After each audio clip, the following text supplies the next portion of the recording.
परम वीरम अनंत अनंत वर्णान दंसन सावम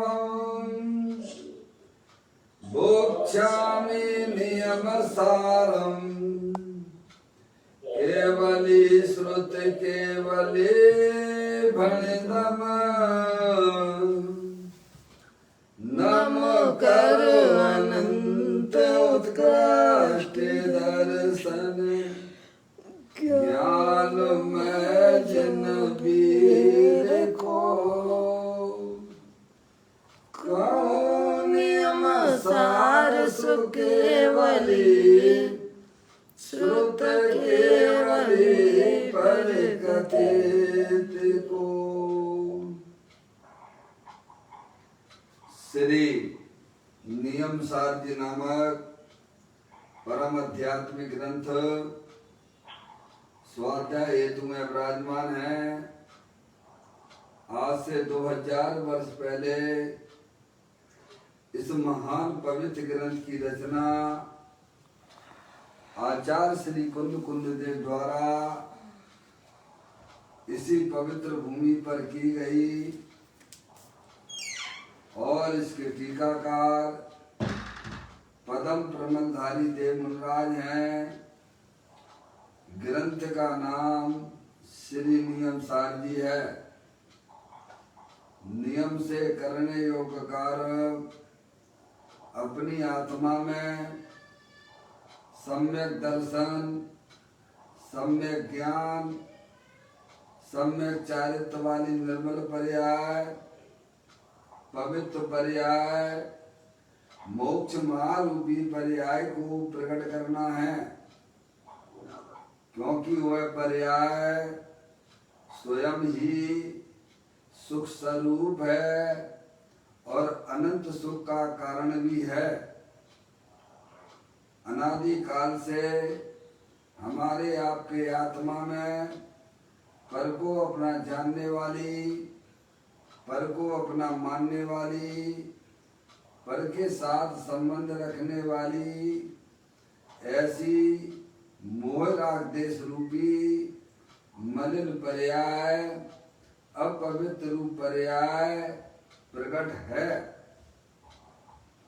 जो स्वयं दुख स्वरूप है और अनंत दुख का कारण भी है। ऐसी मोह राग देश रूपी मलिन पर्याय का अपनी आत्मा में से उस पर्याय का अभाव करना है और सम्यक दर्शन, सम्यक ज्ञान, सम्यक चारित्र वाली निर्मल पर्याय, पवित्र पर्याय, मोक्ष महारूपी पर्याय को प्रकट करना है। ऐसे कार्य की प्राप्ति जिनवाणी माता के द्वारा अपने आत्मा के स्वरूप को पहचानना, अपनी जो आत्म वस्तु है वह परद्रव, परभाव और पर्याय से विभिन्न एकमात्र अखंड ज्ञान ज्योति स्वरूप है। ऐसे ज्ञायक प्रभु परमात्मा का माँ जिनवाणी माता के द्वारा परिचय करके तत्पश्चात शरीर रागादि की रुचि छोड़ देना, क्योंकि ये सब कर्मकृत वस्तुएं हैं। अंदर में जो अखंड ज्ञान ज्योति स्वरूप भगवान आत्मा है, उसको ही अपना जानना, उसको ही अपना मानना और उसमें ही अपनी वर्तमान पर्याय को मग्न कराना, उसे ही अरिहंत परमात्मा ने उसे धर्म कहा है।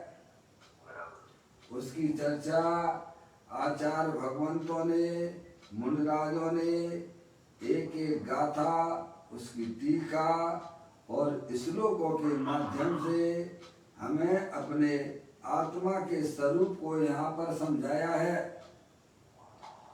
देखिएगा, यह परम आध्यात्मिक ग्रंथ है जिसका नाम है श्री नियम सार जी। इसके 11वें अधिकार की चर्चा हम और आप यहाँ स्वाध्याय हेतु चल रही है। उस अधिकार का नाम है निश्चय परम आवश्यक अधिकार। उसके अंतर्गत यहाँ 150वें नंबर की गाथा और टीका पूर्ण होने के बाद पद्म प्रमलधारी देव मुनिराज ने इसी गाथा और टीका की पुष्टि के लिए समय सार जी ग्रंथ के माध्यम से आचार्य अमृतचंद देव का 90वें नंबर का कलश यहाँ पर अभी आपने पढ़ा था। उसके बाद यहाँ पर टीकाकार पद्म प्रमलधारी देव मुनिराज ने 259वें नंबर का एक कलश लिखा है। उसकी चर्चा अपने यहाँ स्वाध्याय हेतु चल रही है, उसका पाठ करते हैं। और जो सुखी होने का मार्ग जहाँ दिगंबर संतों ने बताया है उसे हमें समझकर अपनी आत्मा में प्रकट करने की बात है। 259वें नंबर का कलश। भव भयकारी वायव्यंतर जल्प भाव को छोड़ सदा, समरस में चित चमत्कार का करके जो स्मरण सदा, ज्ञान ज्योति द्वारा जिसने निज अभ्यंतर अंग प्रकट किया, अंतर आत्मा क्षीण मोह ने परम तत्व अंतर देखा। बड़ी सुंदर बात यहाँ पर पद्म प्रमलधारी देव मुनिराज दिगंबर संत, जन जन से दूर रहने वाले, निरंतर अपने परिणामों को अपने गायक प्रभु परमात्मा में रमण कराने वाले ऐसे भावलिंगी संत हमें यह समझाते हैं कि भव भयकारी बाय अभ्यंतर जल्प भाव को छोड़ सदा। क्या किसको छोड़ने की बात की जा रही है? जो परद्रव्य के निमित्त से जो हमारी आत्मा में रागादि परिणतियां होती हैं उन्हें बहिर्जल्प कहती हैं, और अंदर जो चैतन्य आत्म वस्तु जो तीनों काल अखंड ज्ञान ज्योति स्वरूप है, उसको समझने में जो विकल्प होती हैं कि आत्मा दर्शन वाला है, ज्ञान वाला है, चारित्र वाला है, समझा, मैं एक हूँ, शुद्ध हूँ, बुद्ध हूँ, इस प्रकार के जो अंतर जल्प हैं ये, समझना भैया, दोनों प्रकार के विकल्प वे सब संसार के कारण हैं। समझना भैया, उनको छोड़ने की बात की जा रही है। समझना भैया, परद्रव्य तो छूटा हुआ है शुल्लक महाराज जी, उसे क्या छोड़ना? क्या परद्रव्य तो अनादि अनंत छूटा ही हुआ है भगवान। उनके लक्ष्य से जो आत्मा की पर्याय में जो रागादिक परिणतियां होती हैं उनको छोड़ने की बात की जा रही है, क्योंकि संसार का कारण तो वही है। कितनी गजब बात है भगवान। समझ में आ भैया? अगर आत्मा का आनंद पीना है तो अंदर में आत्मा ज्ञान, आनंद, चारित्र, सुख आदि वीर वाला ऐसे विकल्प जो अंतर विकल्प हैं उनको भी छोड़ो। क्या भगवान? बैर जल्प और अंतर जल्प दोनों प्रकार के विकल्प वे सब संसार के कारण हैं, उसमें आत्मा की निराकुलता नहीं है भगवान। उनसे भिन्न होकर अंदर जो अपनी चेतनेश्वर वस्तु सदाकाल अखंड ज्ञान ज्योति स्वरूप है, क्या उसका आनंद लूटो, वो मुक्ति का कारण है भैया। अगर पर्याय में आनंद चाहिए तो समस्त प्रकार के विकल्पों का छोड़कर अंदर अभेद आनंद स्वरूप वस्तु है, उसको तू ग्रहण कर, उसको तू अपना जान। समझ में आ रही है? और उसमें ही अपनी वर्तमान पर्याय को मग्न कर, ये कह रहे हैं भाई।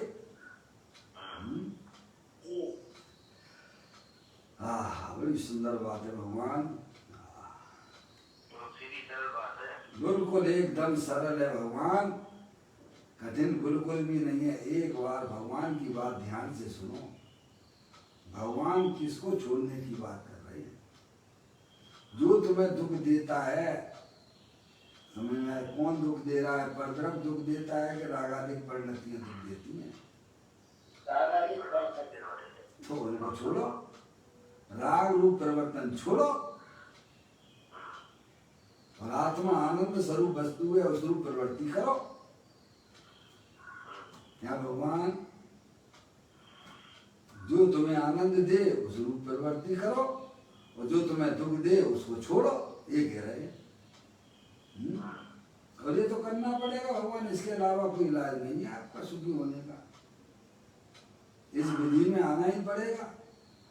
जितनी जल्दी आ जाओगे उतना भी वर्तमान में आनंद ही आनंद लूटने लग जाओगे भगवान। नहीं आओगे तो ऐसे कीड़े मकोड़े बनते रहोगे, 4 गति 84 लाख योनियों में परिभ्रमण करते रहो। एक द्रव तो दूसरा द्रव का करता धरता तो है नहीं जगत में। जगत में एक द्रव दूसरे द्रव का करता धरता नहीं है भगवान। सब द्रव अपने में रह के अपने परिणमन कर रहे हैं। ऐसा वस्तु स्वरूप है, उसमें कोई कुछ कर नहीं सकता है। क्या भगवान? पापा किसको छोड़ने की बात कर रहे हैं और किसको ग्रहण करने की बात कर रहे हैं दिगंबर संत?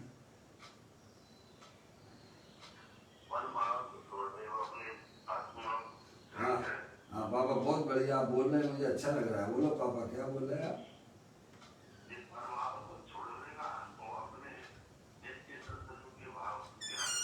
बहुत सुंदर बात कही पापा, बहुत ही सुंदर बात कही। परद्रव्य के निमित्त से जो हमारी आत्मा में जो रागादिक दुख रूपी परिणाम मोह राग द्वेष के परिणाम होते भगवान वे छोड़ने लाए हैं, उन्हें अपना मत मानो। परद्रव्य से प्रेम ना करो, बस सीधी सी बात ये समझ लो आप। परद्रव्य हमारे प्रेम करने योग्य नहीं है। क्या भगवान अपना जो त्रिकालिक ध्रुव भगवान आत्मा वही प्रेम करने लायक है। उससे प्रेम करोगे तो पर्याय में अत्यंत आनंद आएगा। परद्रव्य से प्रेम करोगे तो पर्याय पर्याय में दुखी रहोगे और अनंत काल संसार में रखड़पट्टी करोगे। समझा? इसीलिए पर से हट स्व में बस तो आएगा अत्यंत आनंद का रस। चुल्लक महाराज जी सीधी सीधी सी बात है भगवान है। इसको भगवान ने धर्म कहा है। पर के पीछे क्यों भागना भगवान? पर तुम्हें मिलता है क्या? आज तक मिला नहीं तो अब मिलने की क्या संभावना है? सोचे बैठी हो भगवान है।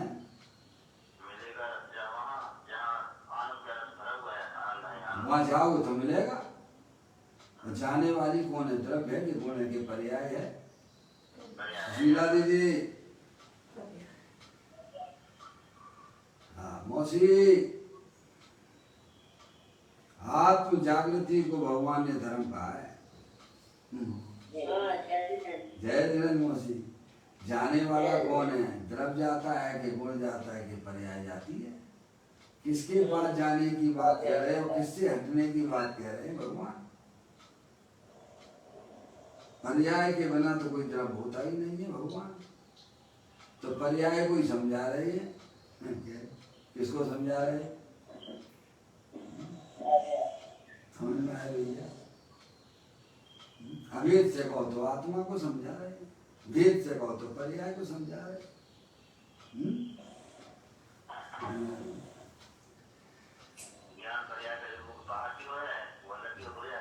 बस हो जाएगा। वस्तु स्वरूप का सच्चा ज्ञान करोगे तो हो जाएगा, करना थोड़ा पड़ेगा।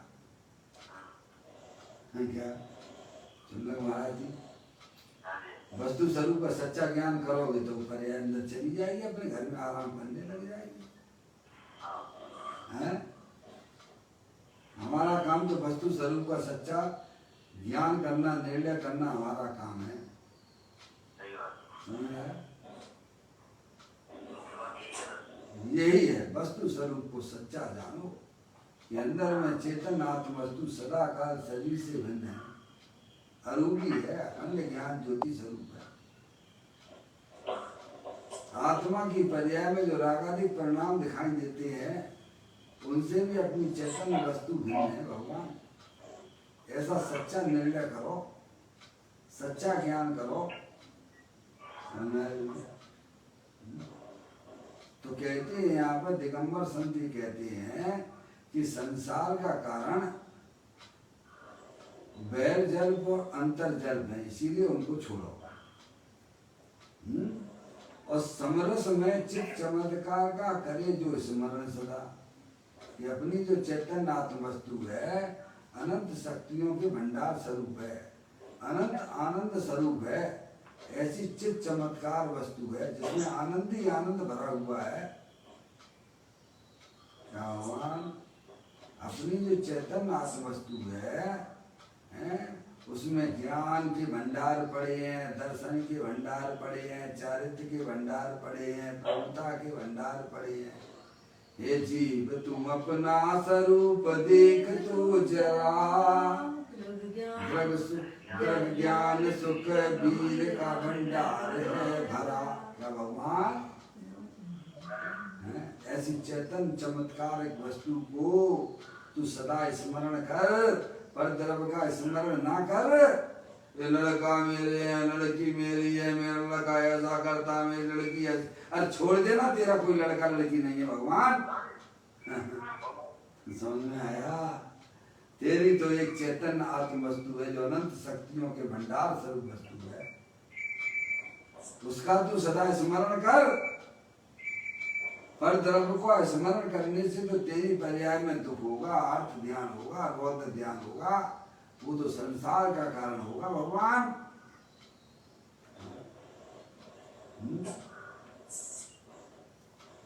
कैसे? अंदर में जो चेतन आत्म वस्तु है समरस में चित्त चमत्कार का करके जो स्मरण सदा।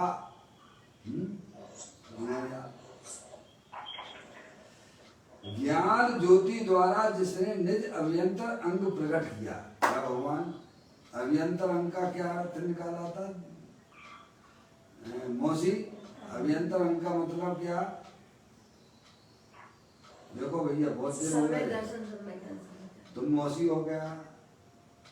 मौसी जिससे पूछेंगे वो जवाब देगा, तब मुझे समझ में आएगी कि सब ठीक चल रहा है। इस कलश में जो अभियंतर अंग दिया गया है, निज अभियंतर अंग प्रकट किया। निज अभियंतर अंग प्रकट किया का मतलब क्या? वो पापा आप बता रहे, मुझे अच्छा लग रहा है। मैं अभी मौसी से पूछ रहा हूँ, मौसी का जवाब आने दो। कलश है कि नहीं आपके पास में? दिख रहा है कि नहीं आपको स्क्रीन पर? दिख रहा है। तो मौसी ये बताना है, इसमें ये लिखा हुआ है निज अभियंतर अंग प्रकट किया। क्या पूछ रहा हूँ? एक को पूछ रहा हूँ तो सबका ध्यान उसकी तरफ जाना चाहिए। निज अभियंतर अंग प्रकट किया का अर्थ क्या किया था अपन ने? उसका क्या अर्थ आता है?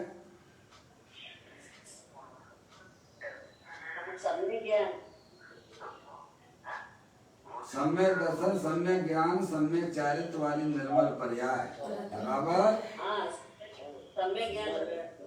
भाई शब्दों के अर्थ हमको कम से कम ख्याल में तो हो। निज अभियंतर अंग प्रकट किया है, किसके द्वारा किया? निज माने आत्मा के द्वारा, आत्मा के ज्ञान ज्योति द्वारा। क्या भगवान? अंदर में जो अखंड ज्ञान ज्योति स्वरूप भगवान आत्मा है, जब पर्याय उसका लक्ष्य करती है तब आत्मा की पर्याय में सम्यक दर्शन ज्ञान चारित्र वाली अभियंतर अंग प्रकट होता है। बराबर मम्मी? सम्यक दर्शन, सम्यक ज्ञान, सम्यक चारित्र वाली निर्मल पर्याय को यहाँ पर निज अभ्यंतर अंग प्रकट करने की बात की गई है। ये काम इसमें आत्मा ने आज तक नहीं किया। भगवान जो करना चाहिए था वो काम कर दिया, और जो इसे करना नहीं चाहिए था वो कर रहा है। इसीलिए तो 4 गति 84 लाख योनियों में जन्म कर रहा है। जो करना चाहिए था वो तो करता नहीं है, और जो इसे नहीं करना चाहिए वो ही कर रहा है। इसीलिए कीड़े मकोड़े बन रहा है आत्मा। क्या भगवान अपने चैतन्य भगवान आत्मा को पहचान कर उसकी दृष्टि करना, अपनी जो चैतन्य आत्म वस्तु सदा काल शरीर रागादिक से भिन्न है, उसकी दृष्टि करना, उसका ज्ञान करना, और उसमें ही अपनी वर्तमान पर्याय को मग्न कराना। अरे अधिकार का नाम ही परम निश्चय आवश्यक अधिकार है भगवान। प्रारंभ में ही आचार्य कुमकुम देव ने, आचार्य पदम परमधारी देव मुनिराज ने ये बात लिखी है। सत आवश्यक आवश्यक नहीं है, एक ही आवश्यक है, परम आवश्यक अधिकार। करने योग्य कार्य तो ये है वैर मुक्ता, वैर मुक्ता छोड़ो और अंदर चेतन भगवान आत्मा जो सर्व विकल्पों से भिन्न निर्विकल्प स्वरूप है उसकी दृष्टि करो। बाबा मोक्ष मार्गियों में आपका नाम लिख जाएगा। क्या हो जाएगा? 6 महीना 8 समय में 608 जीव आज भी मुक्ति को बधा रहे हैं। जीव तो अनंत अनंत है भगवान। अगर मोक्ष मार्गी होना हो तो अंदर जो चैतन्य आत्म वस्तु सदा काल निर्विकल्प स्वरूप है, अतीन्द्रिय आनंद स्वरूप है, सुख शांति के भंडार स्वरूप वस्तु है, उसकी दृष्टि करो। है भगवान तो कहते हैं ज्ञान ज्योति द्वारा जिसने निज अभ्यंतर अंग प्रकट किया। प्रकट किया का मतलब क्या भगवान? नया उत्पन्न हुआ ना। अरे प्रकट हुआ का मतलब क्या? अनादिकाल से पर्याय में अतीन्द्रिय आनंद नहीं था, सम्यक दर्शन ज्ञान चारित्र वाली निर्मल पर्याय नहीं थी। कौन सी पर्याय थी? मूल आदेश वाली पर्याय थी। वो तो संसार का कारण थी। समझा है भैया? उसका करना है विदा, और नए जो है सम्यक दर्शन ज्ञान चारित्र प्रकट किया। किसके द्वारा? अपने चेतन भगवान आत्मा के आश्रय से। ये धर्म कहाँ नहीं कर सकते हो, सब जगह कर सकते हो आप। ऐसा धर्म सब जगह किया जा सकता है। मानना है भैया?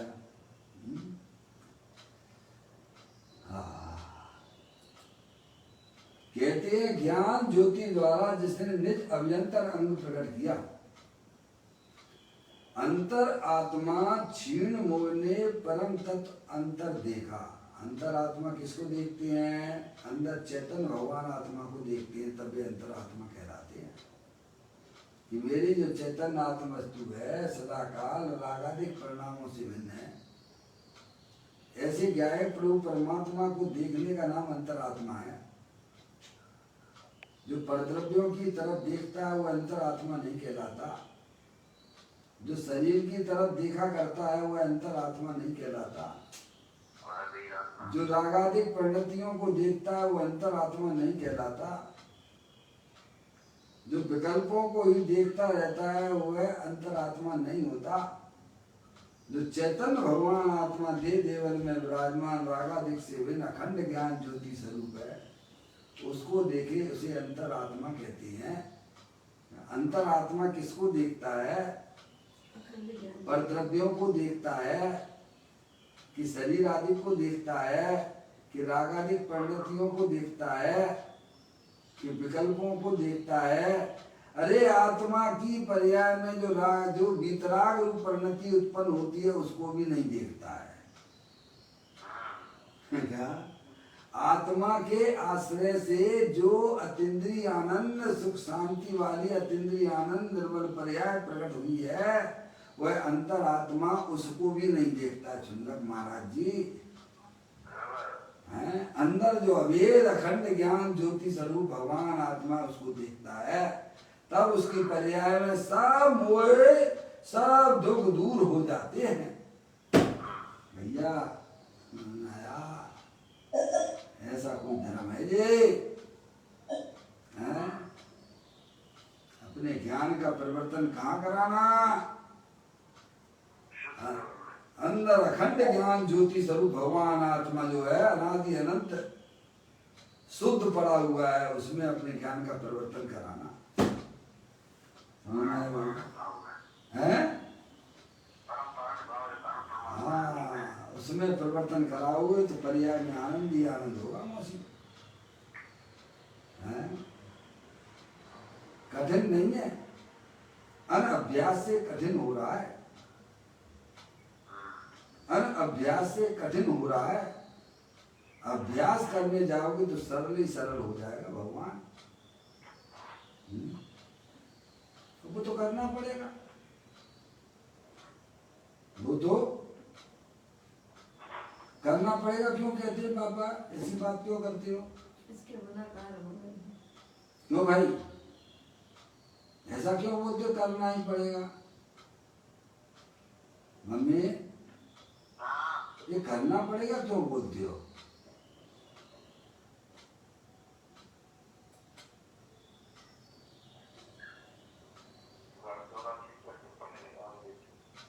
क्योंकि तुम आत्मा हो, आत्मा ही रहोगे, इसीलिए तुम्हें करना जरूरी है।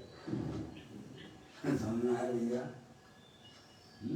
शरीर तो तुम हो नहीं पाओगे, रागादिक रूप भी नहीं हो सकते हो, चेतन चेतन रूप भी रहोगे। आत्मा थे, आत्मा हो, आत्मा ही रहोगे। समझदार बन के रहना है इस संसार में, नहीं रहोगे लोकाकाश में रहोगे, लोकाकाश में नहीं जा सकते। अब समझदार बन के रहना कि बेवकूफ बन के रहना, ये यही समझने की बात है। समझदार बन के रहोगे तो ज्ञानियों की श्रेणी में आ जाओगे, और बेवकूफ बन के रहोगे तो कीड़े मकोड़ों के साथ में रहना पड़ेगा। रहना तो निश्चित है, रहना तो पापा, अरे पूरा शब्द तो कर दो भगवान। रहना तो निश्चित है मम्मी।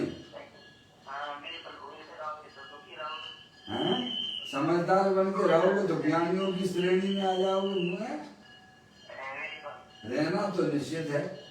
ये ना समझो कि भगवान अभी हम आत्मा को नहीं जान रहे हैं तो हमारा भैया मतबूल में रहना। अभी मनुष्य पर्याय है तो कीड़े मकोड़े बन जाओगे, फिर क्या करोगे भगवान?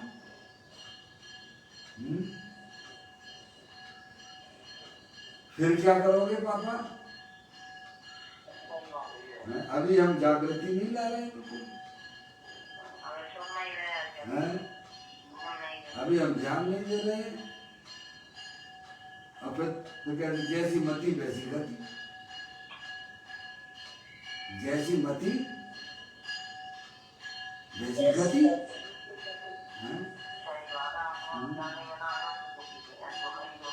समझ आ रही है? और इसमें आत्मा का, इसमें इस जीव का कुछ जाता नहीं है मम्मी। सतगुरु कहे सहज का धंधा, बाल विवाद करे सुगंधा। क्या होगा? अपना आनंद लूटने के लिए किसी के पास जाने की कोई जरूरत नहीं है भगवान, क्योंकि अपना सुख तो अपने पास नहीं है ना। तीनों काल विद्यमान वस्तु है ना प्रभु।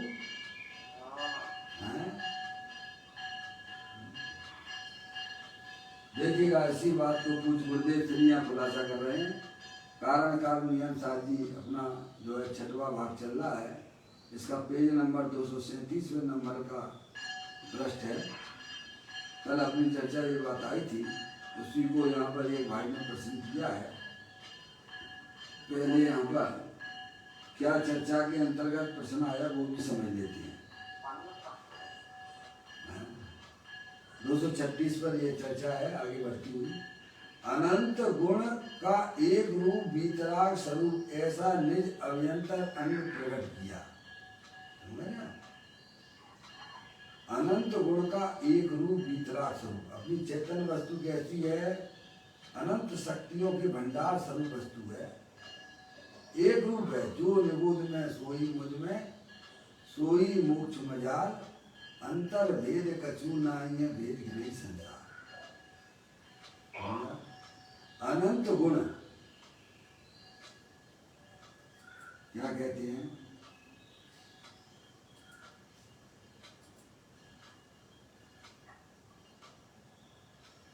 अनंत गुण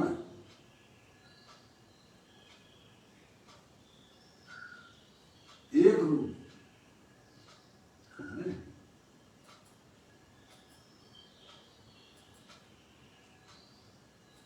चलिए चालू हो गया। क्या कहते हैं? अनंत गुण का एक रूप वीतराग स्वरूप, ये आत्म वस्तु है ऐसी। शुल्लक महाराज जी, ये किसी ने बनाई नहीं है, भगवान सदा मतलब शाश्वत रूप से विद्यमान है, किसी की कृपा से भी नहीं है, भगवान ने बनाई है ऐसा भी नहीं है। भगवान सब मानता है मिथ्या चल नहीं है। एक द्रव दूसरे द्रव का कोई करता धरता नहीं है इस जगत में, समझना है भैया। तो कहते हैं अनंत गुण का एक रूप वीतराग स्वरूप ऐसा निज अभ्यंतर अंग प्रकट किया। जैसा वस्तु है वैसी ही पर्याय में प्रकटता हो गई। चुल्लक महाराज जी, उसे बोलते हैं अभ्यंतर अंग प्रकट किया। वस्तु आनंद स्वरूप है, वीतराग स्वरूप है, और उसका जब लक्ष्य किया तो पर्याय में भी आनंद ही आनंद हो गया। भगवान और क्या चाहिए तुम्हें? पापा ये रुपया पैसा काहे के लिए कमा रहे हो? कौन के लिए कमा रहे हो? क्या प्रयोजन है? मिलेगा? मिल रहा है? मिल रहा है कि नहीं मिल रहा है? नहीं मिला हो तो बताओ। गधा मजूरी हो रही है। आज बहुत बहुत कड़क बात कहने वाले हैं दृष्टि जिनेश्वर में। पूज्य गुरुदेव सिंह बहुत कड़क बात कहने वाले हैं। भगवान टाइम हो तो आ जाना भैया, समय हो तो आ जाना। मम्मी पूज्य गुरुदेव सिंह बहुत कड़क बात कहने वाले हैं, समझ में आया भैया?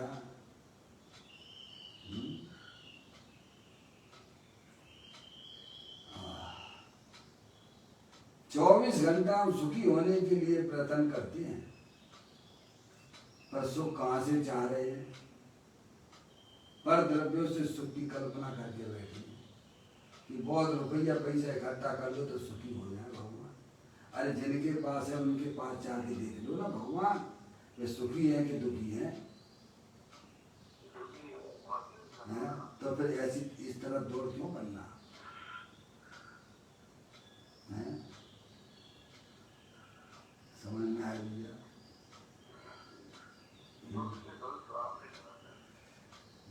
सोने लगे, सब निबोध जाने की तैयारी में है। भगवान कहते हैं उनमें सुख नहीं है। सुख स्वरूपी भगवान आत्मा तो दे देवल में विराजमान है, अनंत शक्तियों के भंडार स्वरूप वस्तु है। जो उसकी दृष्टि करता है उसकी पर्याय भी वैसी हो जाती है। क्या हो जाती है? आनंद रूप हो जाती है, अतीन्द्रिय आनंद रूप हो जाती है। इसे अभ्यंतर प्रकट किया, देखा। अनंत गुण का एक रूप वीतराग स्वरूप ऐसा निज अभ्यंतर अंग प्रकट किया। ये विद्या आंटी को कौन लेता है वंदना? विद्या आंटी को कौन लेता है?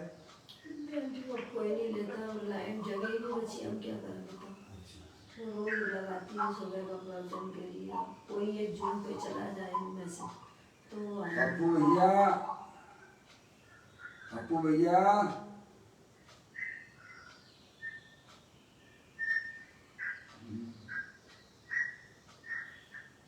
आवाज नहीं आ रही पप्पू भैया की।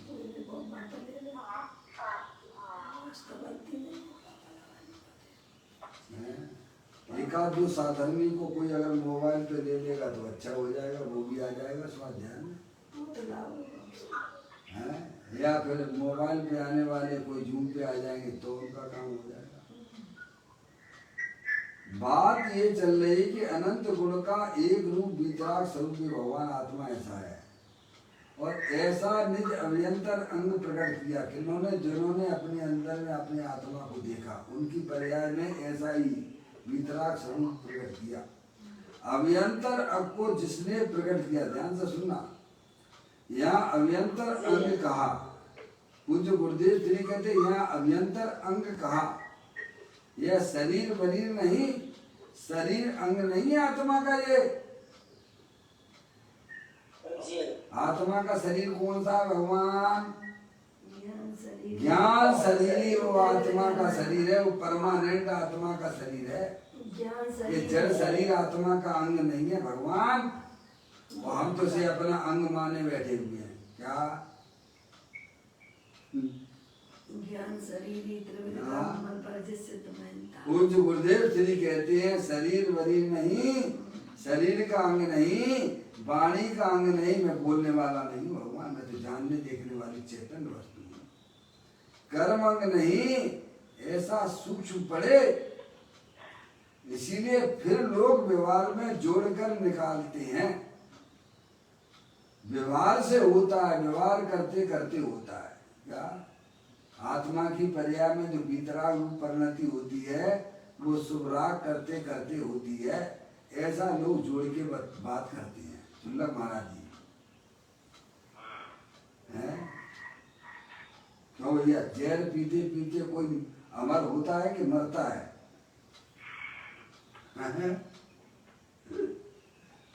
कभी देखा है कोई जहर पीते पीते कोई जो है अमर होता हो?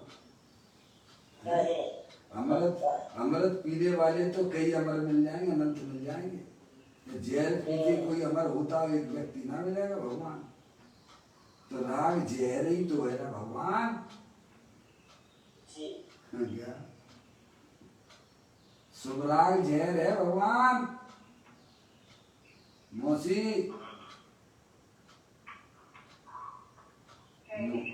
है? लगता है एक दिन भगवान की पूजा नहीं करो तो कैसा मन हो जाता भगवान? क्यों?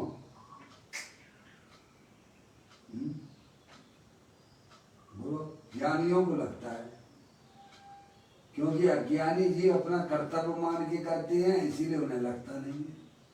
उन्हें अपने आत्मा के भीतराग रूपी परिणति प्रकट करना, वो कर्तव्य दिखना चाहिए था। अब वो दिखता नहीं है तो शुभराग ही हमारा कर्तव्य, इसीलिए शट आवश्यक देने ही देने। चुल्लक महाराज जी क्या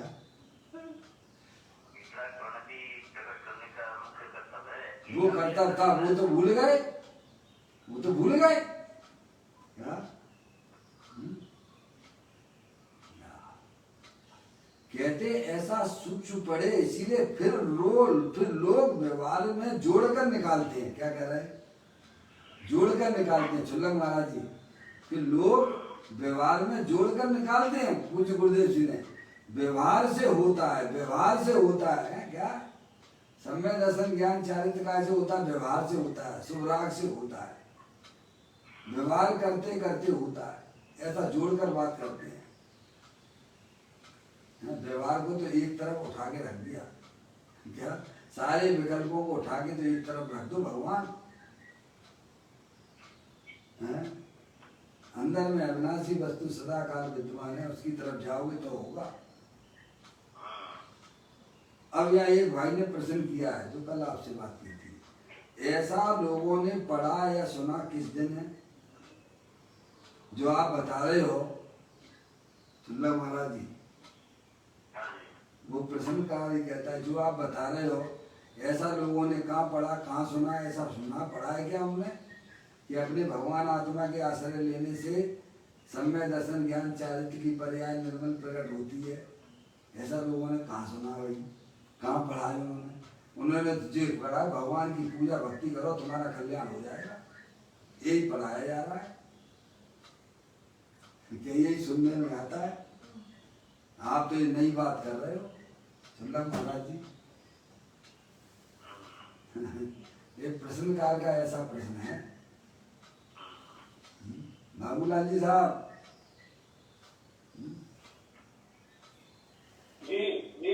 प्रश्नकार का ऐसा प्रश्न है जो आप बता रहे हो कि आत्मा में सम्यक दर्शन ज्ञान चारित्र वाली निर्मल पर्याय अंदर चेतन भगवान आत्मा के आश्रय से प्रकट होती है, ऐसा क्या लोगों ने पढ़ा सुना है कहीं? आप जो कह रहे हो ये सुनने में तो ये आता है भगवान की पूजा करो भक्ति करो तुम्हारा कल्याण हो जाएगा, यही चल रहा है पूरे मार्केट में धर्म के नाम पर। आप जो कह रहे हो ये बात तो पढ़ी लोगों ने जो आप कह रहे हो। ये तो नया धर्म निकाल दिया सोनगढ़ वालों ने, क्यों भाई? सोनगढ़ वालों ने नया धर्म निकाल दिया कि नहीं निकाल दिया? नया धर्म निकाल दिया कि अनंत तीर्थंकरों ने इसी को धर्म कहा है? क्यों भैया? पंच परमेष्ठी ने इसी को धर्म कहा है कि अपने आत्मा के आश्रय से ही अनंत दर्शन अनंत ज्ञान अनंत सुख जैसी परिपूर्ण निर्मल पर्याय प्रकट होती है। सम्यक दर्शन की प्राप्ति अपने आत्मा के आश्रय से होती है। अनंत काल से अनंत सिद्ध पर अनंत अनंत परमात्मा तीर्थंकर कहते चले आ रहे भगवान। वाचन तो करते हो, पूज्य गुरुदेव श्री इस बात का खुलासा करते हैं, वाचन तो करते हो परंतु अंदर से निश्चय ना हो। पढ़ तो देते हैं, सुना भी देते हैं लोगों को, सुल्लभ महाराज जी पूज्य गुरुदेव श्री उसका खुलासा करते हैं, वाचन तो करते हो परंतु अंदर से निश्चय ना हो। ऐसा का ऐसा एक को निकाल दे, व्यवहार में हुए यहाँ तब नहीं बोलते थे, पंडित इकट्ठे हुए थे। अब वो बताते हैं पूज्य गुरुदेव श्री, पंडित इकट्ठे हुए थे, कैलाशचंद जी कहते थे कि निश्चय की बात आवे तब हम छोड़ देते थे। क्या पंडित कैलाशचंद जी हुए ना, सब पंडितों की मीटिंग हुई 2000 संवत 2003 के वर्ष की बात है। सुंदर महाराज जी पूज्य गुरुदेव श्री के समय सभी पंडितों ने मीटिंग बैठा ली और वे कहते थे कि पहले हम क्या करते थे, निश्चय की जो बात आती थी उसे तो छोड़ देते थे। सुंदर महाराज जी संवत 2003 में है स्वीकार करी। पूज्य गुरुदेव श्री ने जब ये बात स्पष्ट करी कि सब ग्रंथों में सब गाथाओं में सब कलश में भगवान ने धर्म से कहा है कि अपने चैतन्य भगवान आत्मा का आश्रय लेने पर ही सम्यक दर्शन ज्ञान चारित्र वाली निर्मल पर्याय प्रकट होती है। जब ये बात पूज्य गुरुदेव श्री के ने हाईलाइट की तब समस्त पंडितों का ध्यान इस तरफ गया। उन्होंने एक मीटिंग बैठा ली, ये कह रहे हैं यहाँ पे संवत 2003 के वर्ष की बात है, यानी संवत यानी सन कहा जाए तो 1947 की बात हो जाएगी। पंडित इकट्ठे हुए थे, कैलाशचंद जी कहते थे निश्चय की बात आवे तब हम छोड़ देते हैं। क्या कह रहे भैया? मम्मी सभी विद्वान पंडित 1947 में पूज्य गुरुदेव श्री के सामने बैठ के बात कर रहे हैं, समझ गए नहीं आप? कि जब हम पढ़ते थे शास्त्र तो पढ़ते थे क्या, वो जो निश्चय की बात आती थी उसे तो छोड़ देते थे और व्यवहार की बात को हाईलाइट कर देते थे। क्या खुद लिख रहे हैं, पंडित कैलाश चंद जी खुद बोल रहे हैं ये बात है?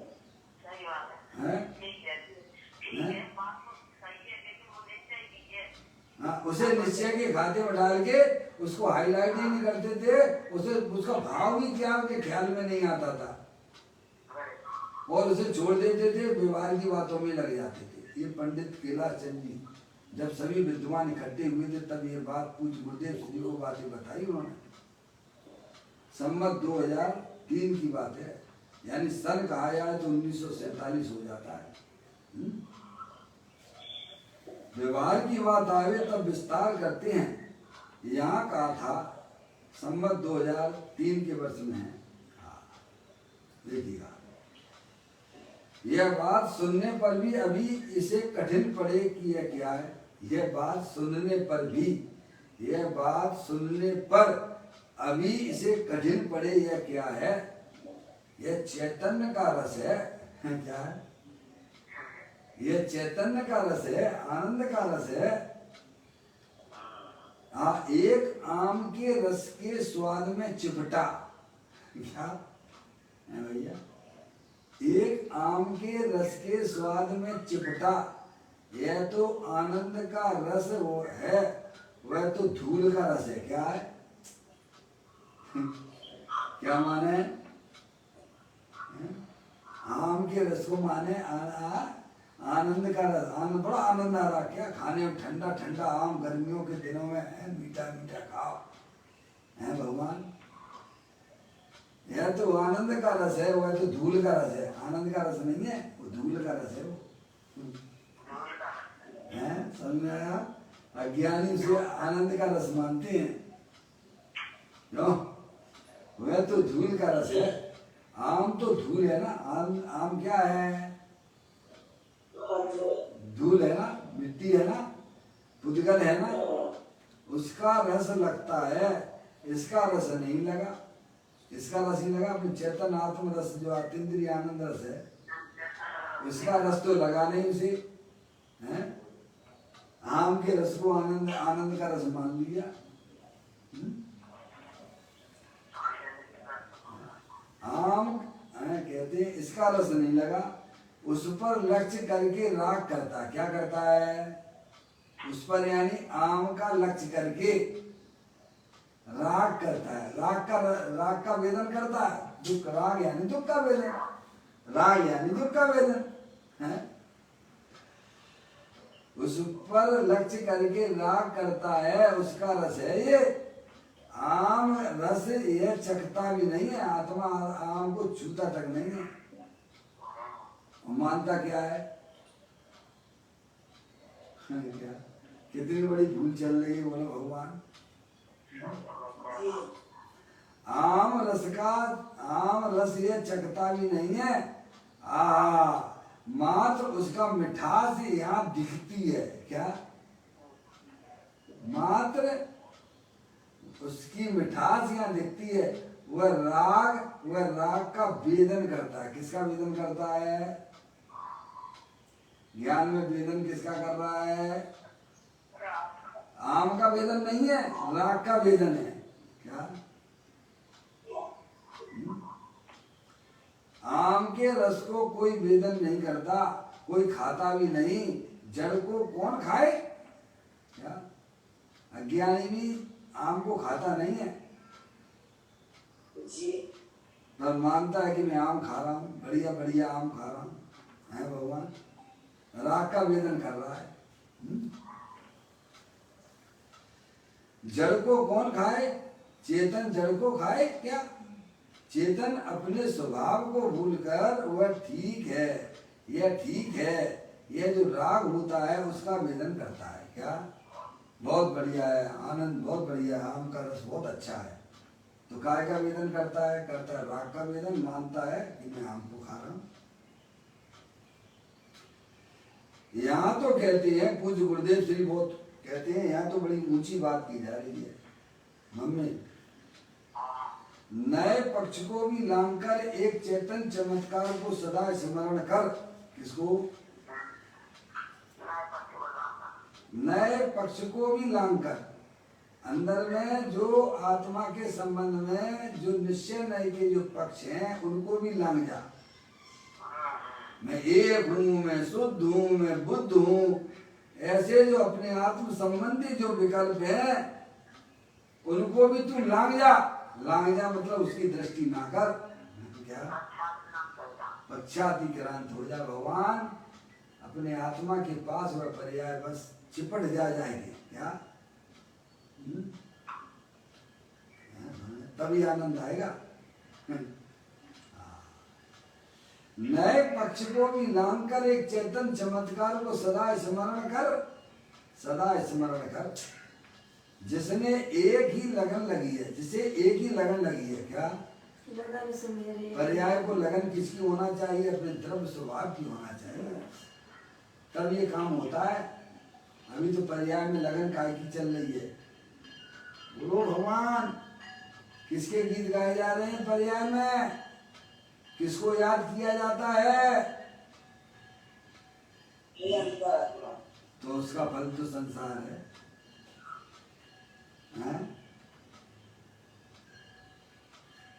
कहते हैं जिसे एक ही लगन लगी है, किसी समय याद करना और किसी समय भूल जाना ऐसा नहीं। ज्ञानियों को तो अपने हर समय एक, ऐसा नहीं कि भूल जाए फिर याद कर लो, ऐसा नहीं।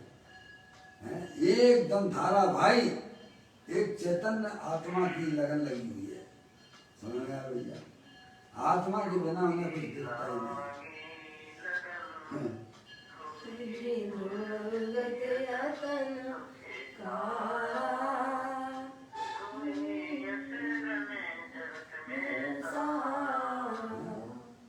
अज्ञानी जीवों को संयोगों की लगन लगी हुई है। अज्ञानी जीवों की ज्ञान की पर्याय में संयोगों की लगन चल रही है। ज्ञानियों को अपना भगवान आत्मा जो अविनाशी वस्तु, जो आत्म वस्तु है, जो अतीन्द्रिय आनंद स्वरूप है, उसकी भी लगन चल रही है। वे एक समय भी अपने आत्मा को भूलते नहीं है भगवान। इसीलिए क्या? इसीलिए पदम प्रमोदाय उसका सदा स्मरण करो। कहते हैं जिसे एक ही लगन लगी है, किसी समय याद करना और किसी समय भूल जाना ऐसा नहीं। भिन्न पड़ा हुआ तो निरंतर रहने का है। अपनी चेतन वस्तु सदाकाल शरीर रागादिक से भिन्न पड़ी हुई है। राग से भिन्न पड़ा कौन? पर्याय राग से भिन्न पड़ी, वेद ज्ञान हुआ। राग से भिन्न पड़ा वह तो सदा निरंतर रहेगा, ऐसा ऐसा कहते हैं। सदा स्मरण कर, इसका अर्थ यह है कि सदा निरंतर रहने वाला, राग से भिन्न पड़ा ऐसा भगवान। यह तो अभी धर्म की पहली सीढ़ी की बात है। सुंदर महाराज जी, धर्म की पहली सीढ़ी है। मोक्ष महल की प्रथम सीढ़ी, या बिन ज्ञान चरिता। सम्यक दर्शन मोक्ष महल की प्रथम सीढ़ी है। सम्यक दर्शन यानी कि अपने आत्मा के दर्शन का नाम सम्यक दर्शन है। मम्मी, सम्यक दर्शन है। सम्यक दर्शन मोक्ष महल की प्रथम सीढ़ी है, यानी अपने आत्मा के दर्शन का नाम सम्यक दर्शन है। समझे आप? धर्म की पहली सीढ़ी की बात है। चारित्र की बात तो कोई अलौकिक है, कुछ गुरुदेव श्री कहते हैं। पापा चारित्र किसे कहती हैं? लो, चारित्र किसे कहते हैं? चारित्र किसे कहना? सम्यक दर्शन, जो आत्मा के दर्शन का नाम सम्यक दर्शन है। तो चारित्र किसे कहना?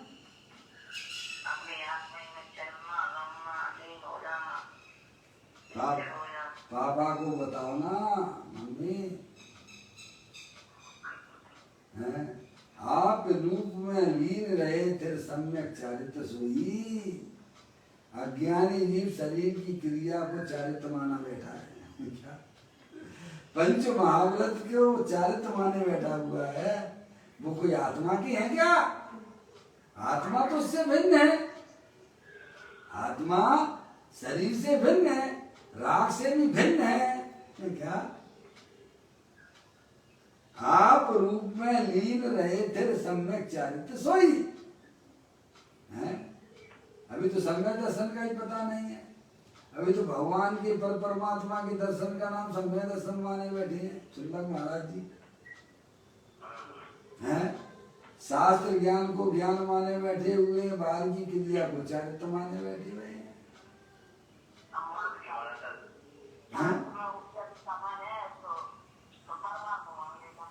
क्या क्या मम्मी क्या बोल रहे? बताइए। इसीलिए तो पंडितों की मीटिंग बैठी तो वे कहते हैं कि भगवान निश्चय की बात आती थी, हम तो छोड़ देते थे, हमें तो समझ में नहीं आता था। ये हमें तो व्यवहार की बात समझ में आती है। क्या इसीलिए व्यवहार का ही उपदेश करते थे हम। सारे विद्वान आके आगे बात करनी कुछ गुरुदेव के सामने ये कह रहे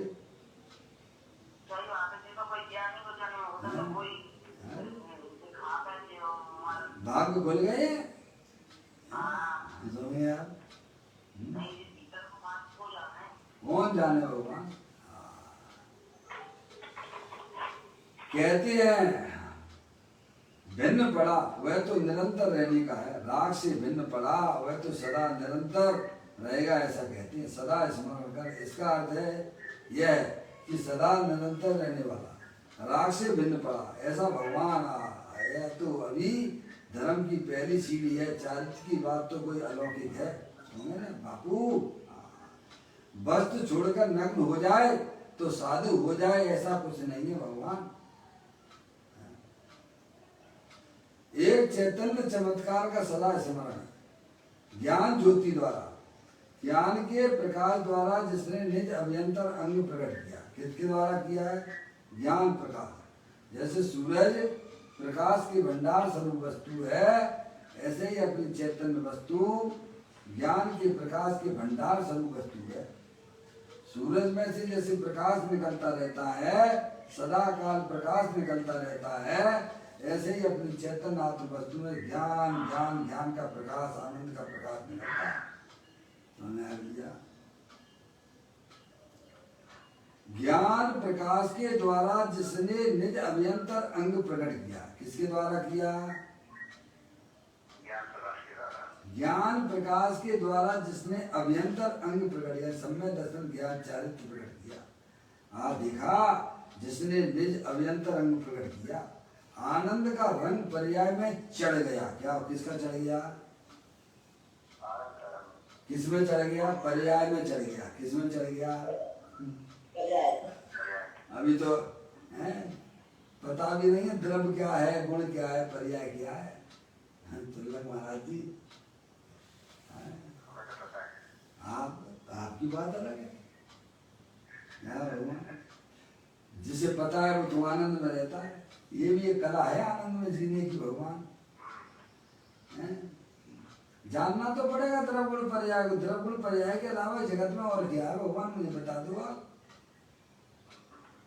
इसके अलावा क्या है जगत में? कहते हैं आनंद का रंग पर्याय में चढ़ गया है। क्या समझे? पर्याय आनंद में चढ़ के बोलती है। अरे पर्याय ने जब आनंद स्वरूप वस्तु की संगति करी है तो रंग तो उसी का चढ़ेगा ना भगवान। संगति का रस रंग चढ़ता है कि नहीं चढ़ता है? अभी पर्याय पर की संगति में चली तो पर का रस चढ़ रहा है। किसका चढ़ रहा है? अरे जैसी संगति करोगे वैसे ही रंग चढ़ेगा कि नहीं चढ़ेगा? बोलो।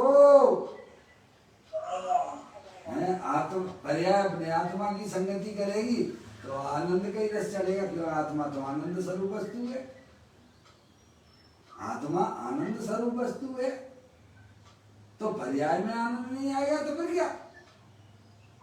जब पर्याय ने आत्मा के साथ संगति कर ली, आत्मा के साथ संबंध जोड़ लिया, तो भाई साहब आनंद में रहेगी कि नहीं रहेगी? क्यों? किसी की दोस्ती, कोई गरीब व्यक्ति है उसके प्रधानमंत्री के साथ दोस्ती हो जाए तो कैसे चलेगा? सुंदर महाराज जी,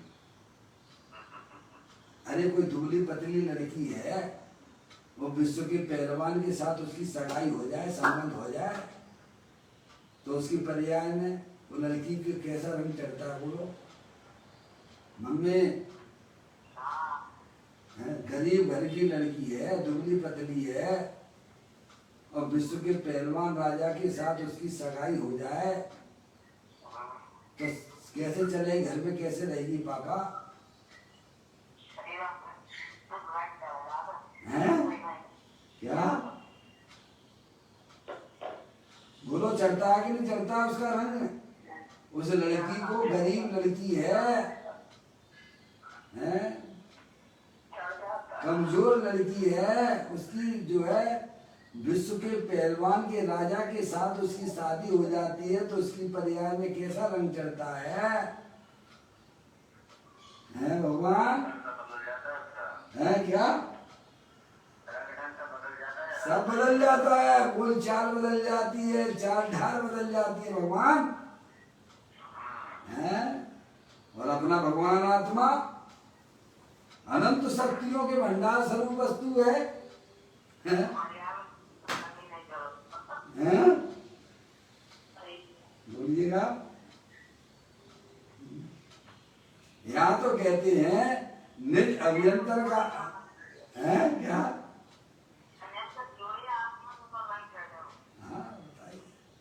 आनंद का रंग पर्याय में चढ़ गया, क्या हो गया? आनंद का रंग, क्योंकि आनंद स्वरूप वस्तु, अनंत शक्तियों के भंडार स्वरूप वस्तु जहाँ उसकी दृष्टि हुई तो पर्याय में आनंद का आनंद आनंद आनंद आनंद आनंद आनंद आनंद का रस चढ़ गया। समझ में आया भैया? अब पर्याय आनंद में रहने लग गई। ओह, आनंद का रंग पर्याय में चढ़ गया है। शांति का रस पर्याय में चढ़ गया है। यह अभियंतर उसका अंग है। शरीर वाणी तो नहीं, विकल्प का जाल वह नहीं, शांति और आनंद जिसका एक रस, एक अभियंतर अंग प्रकट किया है।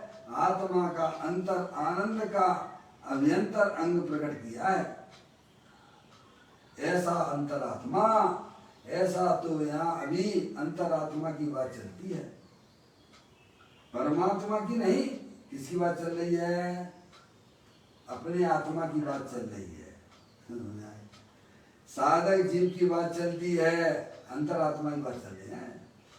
ऐसा अंतरात्मा मोह क्षीण होने पर चैतन्य चमत्कार में चढ़ा। पर्याय में रंग कैसा चढ़ गया? बोलो, कैसी धुन लगी हुई है ज्ञानी को? साधक जीवों को धुन काहे की होती है? अरे थोड़ा व्याप्ति ज्ञान से भी सोचो, हैं? व्याप्ति ज्ञान लगा के देखो। भगवान तीर्थंकर का जीव सम्यक दृष्टि जीव रहता है, उनका शरीर का बल भी कितना जबरदस्त रहता है, बाहर में अनुकूलता भी गिरह भी रहती है, कितना पुण्य का उदय, तो भी उसे छोड़ के चले जाते। क्यों चले जाते हैं? जंगल में काय करने चले जाते हैं? बोलो भैया।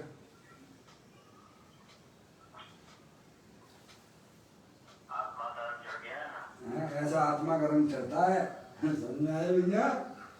ये तो व्याप्ति ज्ञान लगा के देखो ना भगवान। अगर संयोगों में सुख होता तो हमारे तीर्थंकर क्यों आत्मा के आनंद लूटने के लिए जंगल में जाते? भगवान आत्मज्ञानी तो थे ही वे, मम्मी, आत्मज्ञानी तो थे ही वे, सम्यक दृष्टि तो थे ही वे, लेकिन ये खटपट उन्हें अच्छी नहीं लगी। थोड़ा ना कहा है, जो संसार विषय सुख होता तीर्थंकर क्यों त्यागे, काहे को शिव साधन करते संयम से अनुराग। समझा भैया? ऐसे आत्मा का रंग चढ़ गया उन्हें, दुनिया जाए भाड़ में और ज्ञानानंद खाओ आड़ में। समझा भैया? ऐसी चेतन वस्तु सबके पास में है, सबके पल्ले लाल लाल बिना कोई नहीं, और गांठ खोल देखी नहीं ताते भयो कंगाल। समझाए भगवान? मैं तो एक ही प्रश्न करता हूँ, हमारे पंच परमेष्ठी सुखी हैं कि दुखी हैं? सुखी है तो किसके बल पर सुखी है? अगर आप पंच परमेष्ठी को सुखरूप देखते हो तो वे किसके बल पर सुखी हैं ये बताओ। तो वो चीज हमारे पास में है कि नहीं है भगवान? तो हम क्या कर रहे हैं?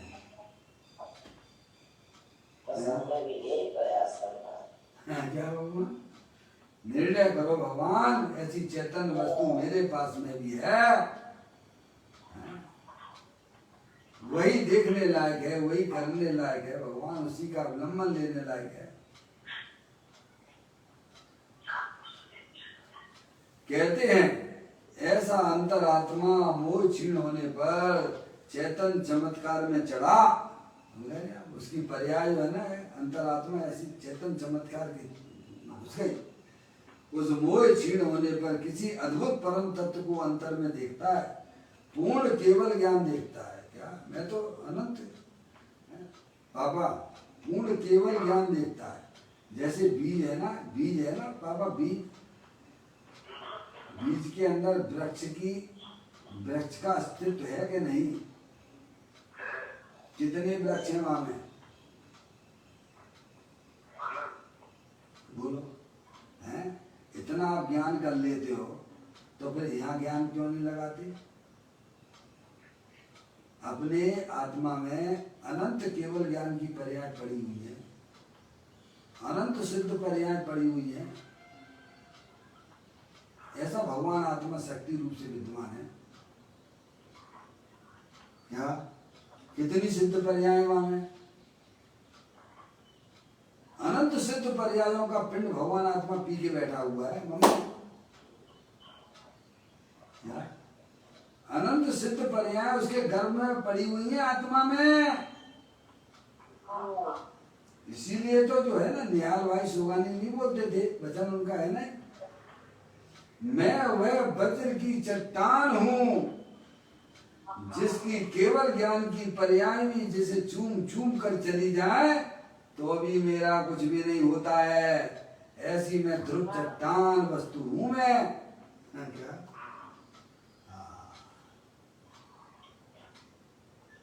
पूर्ण केवल ज्ञान देखता है। क्या देखता है? ज्ञानी किसको देखते हैं? अरे मैं तो ऐसी शक्ति की भंडार स्वरूप वस्तु, मेरे गर्भ में तो केवल ज्ञान पड़ा हुआ है। क्यों तुल्ला महाराज जी?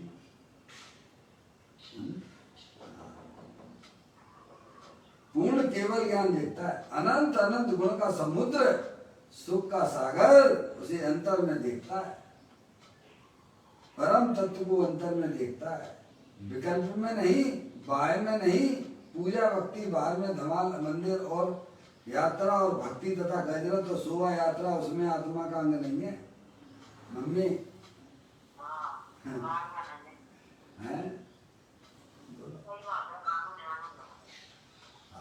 पूजा भक्ति बाहर में, धमाल धमाल धमाल, उसे धमाल में मजा आता है। बढ़िया संगीत बज रहा हो और विधान चल रहा हो तो उसे बड़ा आनंद आता है। तो काय का आनंद है वो? धमाल का आनंद। क्या मंदिर और यात्रा, भक्ति गजरत शोभा यात्रा उसमें आत्मा का अंग नहीं है भगवान। आत्मा का अंग तो अंतर का है। ऐसा अंतर आत्मा मोह क्षीण होने पर मोह का नाश करके, यह मोह क्षीण होने पर मोह का नाश करके, ऐसा नहीं कहा, अंतर के रस में चढ़ा और उसका मोह क्षीण होने पर। क्या जब अंदर, जब पर्याय अंदर में आत्मा में जो है गई, अंदर का रस लिया तो मोह का नाश हुआ मम्मी। जब पर्याय अपने द्रव्य के सन्मुख हुई तो दुख रूपी पर्याय का नाश हुआ। अंदर के रस में चढ़ा, कौन चढ़ा? पर्याय चढ़ी। कौन चढ़ी? पर्याय चढ़ी। उसका मोह क्षीण होने पर ऐसा कहा है, मोह को क्षीण करता है, ऐसा शब्द प्रयोग नहीं किया है। अंदर में पर्याय में आत्मा का रस चढ़ा तो मोह का नाश होता है। समझे? ये लिखा है, देखिएगा थोड़ी सी चर्चा और थोड़ी सी बढ़ के। मोह क्षीण होने पर यहाँ जहाँ जमी वह मोह क्षीण हुआ। अंतर में यहाँ जहाँ जमी यानी अंदर चेतन स्वभाव भगवान आत्मा में पर्याय जमी, वहाँ मोह क्षीण हुआ। पर्याय अपने द्रव्य स्वभाव में जमी, क्या भगवान पर्याय द्रव्य का आश्रय लिया तो मोह क्षीण हुआ।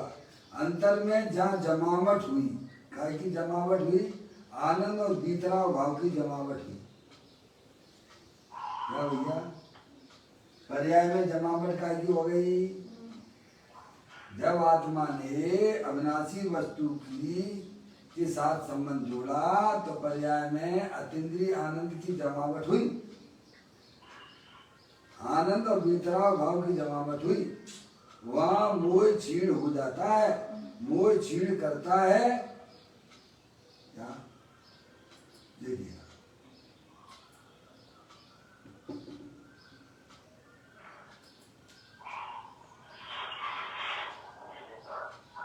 एक मिनट, क्या कहते हैं? क्या कहा उन्होंने? मोह क्षीण करता है, ऐसा शब्द नहीं लिया। मोह क्षीण होने पर अंतर के आनंद के रस में चढ़ा हुआ भगवान, उसे मोह क्षीण होने पर कोई अद्भुत परम तत्व का त्रिकाली परमात्मा अंतर में देखता है, यानी परम पारणामिक भाव ध्याय भाव को पूर्ण रीति से देखता है।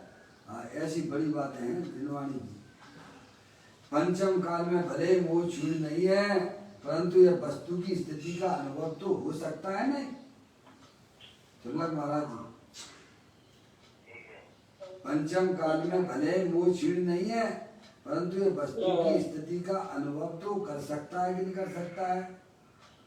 कर सकता है। तिरंज गति के जीव कर सकते हैं, नाग की जीव कर सकते हैं, अपने आत्मा का अनुभव तो मनुष्य नहीं कर सकते क्या? है? पंचम काल के मुनि पंचम काल के जीव को कहते हैं। कौन कह रहे हैं? आचार्य कुंकुमदेव हैं, परम प्रमलदायी देव मुनराज हैं, आचार्य अमृतचंद देव हैं, सभी पंचम काल के हैं और अपन सब पंचम काल के ही हैं। पंचम काल के मुनि पंचम काल के श्रोताओं को कहते हैं। ऐसा नहीं कि तुम जीव हो, पंचम काल में तुम्हें उत्पन्न नहीं होगा, ऐसी बात नहीं करते वे। तुम पंचम काल के जीव हो, तुम्हें नहीं हो सकता, ऐसा नहीं। ये कह रहे मैंने खुद में पंचम काल में पैदा हुआ हूँ, दिगंबर संत कहते हैं, और मैंने स्वयं प्रकट किया है। नहीं आचार्य कुमकुम देव ने 5वें नंबर की गाथा समय साथ जी में नहीं कहा क्या? मेरे निज वैभव का जन्म हुआ है? पंचम काल के दिगंबर संत मुनिराज कहते हैं ना, पंचम काल में तुम्हें उत्पन्न नहीं होगा, ऐसा नहीं कहा। तुम तो सदा त्रिकाली परमात्मा है ना, तुझे काल लागू नहीं पड़ता ना, तीनों काल निरावरण है ना, तीनों काल स्वयं सतरूप सत का सत विराजता है ना, उसे अंदर में देखता है, ऐसे परम तत्व को देखता है। पर्याय में राग निर्मल पर्याय का भी लक्ष्य नहीं लिया दुर्लभ महाराज जी। पर्याय में राग और निर्मल पर्याय को नहीं देखता है। ज्ञानी की पर्याय में निर्मल पर्याय है, पर ज्ञानी उस निर्मल पर्याय को भी नहीं देखते हैं। तो राग को देखने की बात तो बहुत दूर की बात होगी ना। हाँ, त्रिकाली ध्रुव भगवान आत्मा को देखता, ये लिखा है इसमें। अंतरात्मा अपने गायक त्रिकाली ध्रुव भगवान आत्मा को देखता है। पर्याय में राग और निर्मल पर्याय का भी लक्ष्य नहीं लिया। यहाँ तो अंदर में परम तत्व को देखता है। चौथी लाइन है इसकी, करस की अंतिम लाइन, किसको देखता है? अंदर में परम तत्व, परम पारमार्थिक भाव। दुर्लभ महाराज जी दिखाने 4 भावों से भी अगोचर है अपनी चैतन्य आत्मवस्तु। नियम साहब जी उसी में आया नहीं, छाये भाव आया, छाये भाव आदि से भी पार। तो ऐसा परम तत्व को देखता है, पर्याय को देखता है ऐसा भी नहीं है, निर्मल पर्याय भी नहीं। निर्मल पर्याय परम तत्व को अंदर में देखती है। कौन देखती है? निर्मल पर्याय देखती है। किसको देखती है? अपने त्रिकालिक ध्रुव भगवान आत्मा को देखती है। हाँ, गजब बात है, ऐसी बात है। परमात्म तत्व को अंतर में देखता है। वह पर्याय जिसे देखता है वह द्रव्य है, पर्याय वह पर्याय है, परंतु जिसे देखता है वह द्रव्य है। पर्याय किसको देखती है? द्रव्य पर्याय का खेल है पूरा। हमने पर्याय देखती है, किसको देखती है? अपने त्रिकालिक ध्रुव भगवान आत्मा को देखती है, वह द्रव्य को देखती है। वह पर्याय है, परंतु अंदर जो देखती है वह द्रव्य है। क्या क्या अंदर देखती है वह द्रव्य है। पर्याय द्रव्य को देखती है, पर्याय द्रव्य को देखती है ना। जो पर्याय राग में लवलीन थी अज्ञान दशा में, सुलभ महाराज जी, जो पर्याय राग में लवलीन थी वह राग में विकल्प जाल में हैरान होती थी। वह विकल्प जाल छोड़कर वह पर्याय निर्विकल्प होकर अंतर तत्व को देखती है। क्या अनादि काल से पर्याय राग में लवलीन हो रही थी, वही पर्याय राग की वास्तविकता को समझ गई और अपने चैतन्य भगवान आत्मा जो अविनाशी है उसके साथ में चली गई। क्या है? कहाँ चली गई? पर्याय वही है। ऐसा श्रीमद राजचंद्र जी ने भी लिखा, जो पर्याय संसार का कारण थी वही पर्याय मुक्ति का कारण हो जाती है। क्या? जो संसार बढ़ाने में लगी थी वही संसार काटने में लग जाती है। यानी दशा की दिशा बदल गई, पर्याय की दशा की दिशा बदल गई। पहले परसन्मुख थी पर्याय की दशा, सम्यक भेद ज्ञान हुआ तो अंतर हो गई। क्या? दिशा बदल गई उसकी। ये खेल है संसार और मोक्ष का।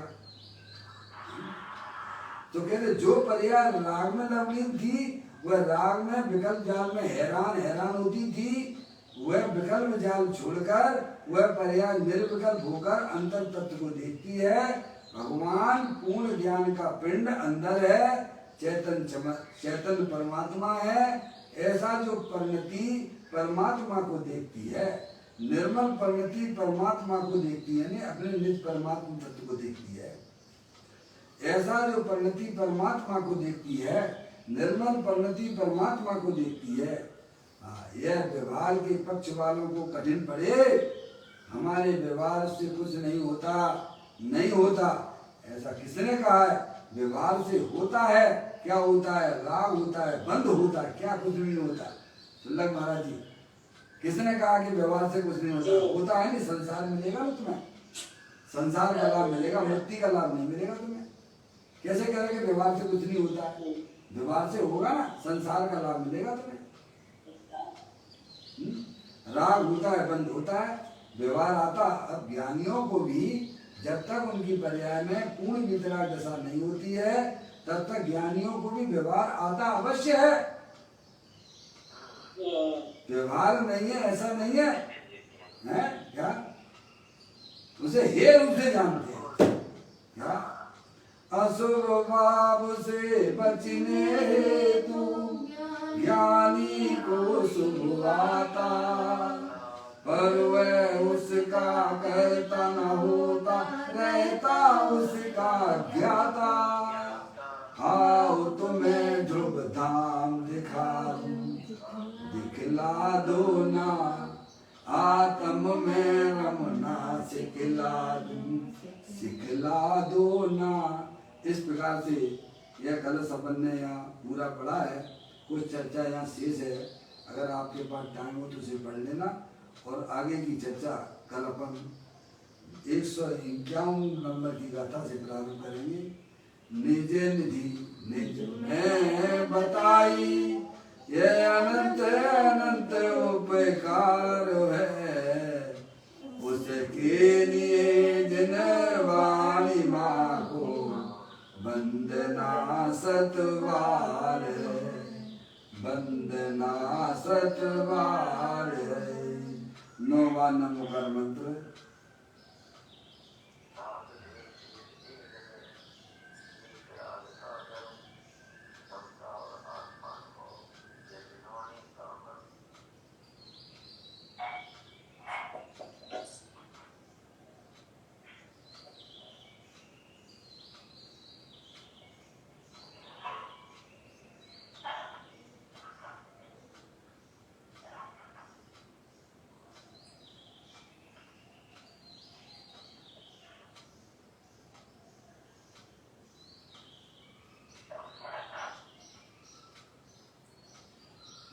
बोलो द्वादशांग जनवाणी माता की जय, महान जैन धर्म की जय, सभी साधर्मी आत्मार्थी बंधुओं को सादर जय जिनेन्द्र, जय जिनेन्द्र, जय जिनेन्द्र, जय जिनेन्द्र। सभी को शुद्धात्म वंदन। चुल्लक महाराज जी शुद्धात्म वंदन, शुद्धात्म वंदन, जय जिनेन्द्र।